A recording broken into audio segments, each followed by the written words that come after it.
It's Perp back with another video, and I finally got around to watching this movie called Watcher.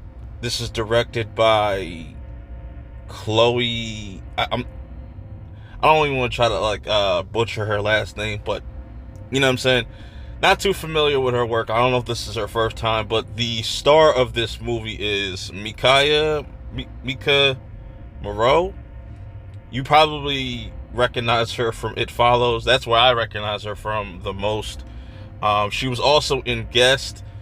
So going into this, I was kind of excited. I didn't know what to really expect. I feel like this movie is definitely going to go under a lot of people's radar.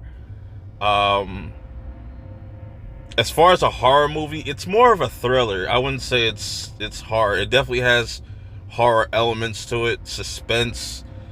It really plays with the psychological aspect of like being followed.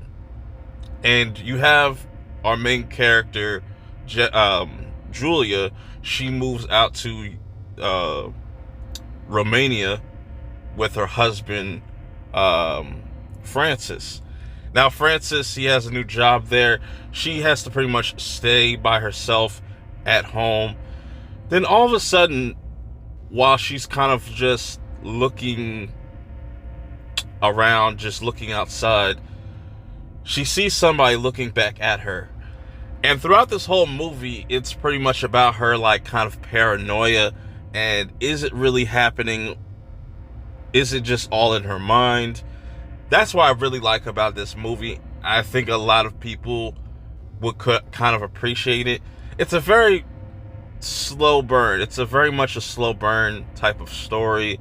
Don't expect a lot of action, a lot of like things to happen.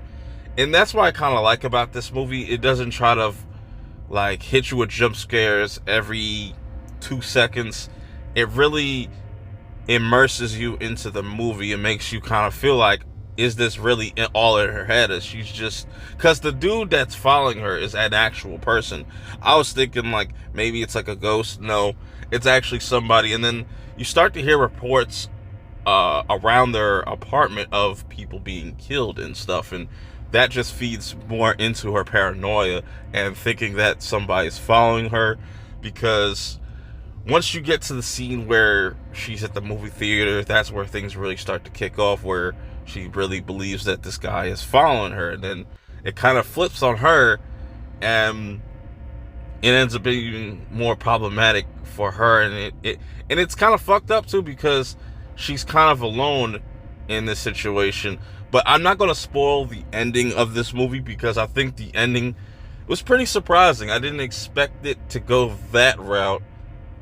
And some people could probably call bullshit, but I think it's kind of possible for that ending to kind of go the way it went.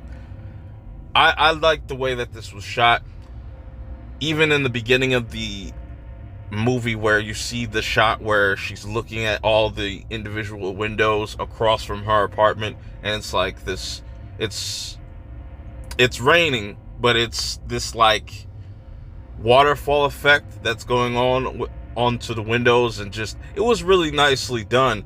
And just the suspense building through each scene as the movie keeps going, it kind of just keeps you on the edge of your seat.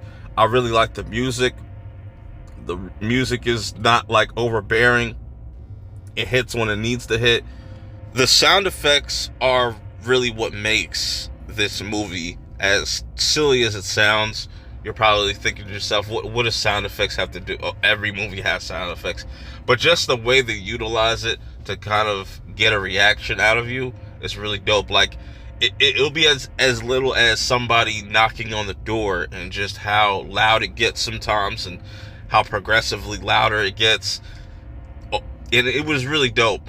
And I think the main lead here really did her thing of portraying this person, and just seeing like the hysteria, just seeing her slowly become more and more obsessed with just, you know, or just more of the anxiety, and just it just completely consumed her till the very end. It was really cool. It was a really dope movie.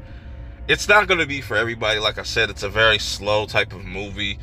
Um, it's not super fast paced considering the runtime. I think it's like only like an hour and a half. It felt like a 2 hour movie, to be honest, but it didn't felt like it dragged or anything. I was thoroughly entertained throughout this whole entire movie, but I think it's definitely worth checking this out. I think this will be dropping on Shudder because I saw that it's a IFC Midnight and Shudder collaboration, so that'd be interesting if this drops on Shudder at some time or at some point this year or maybe next year. Definitely worth checking out in the theater if you have it playing by you. I would definitely go scoop up a ticket. I think it's worth a watch. Take your significant other or whatnot, and enjoy it. Or wait until it comes out in digital. It's worth the rent. If you have seen this movie, let me know your thoughts in the comments below. Till next time, I'll see y'all in the next one. Peace.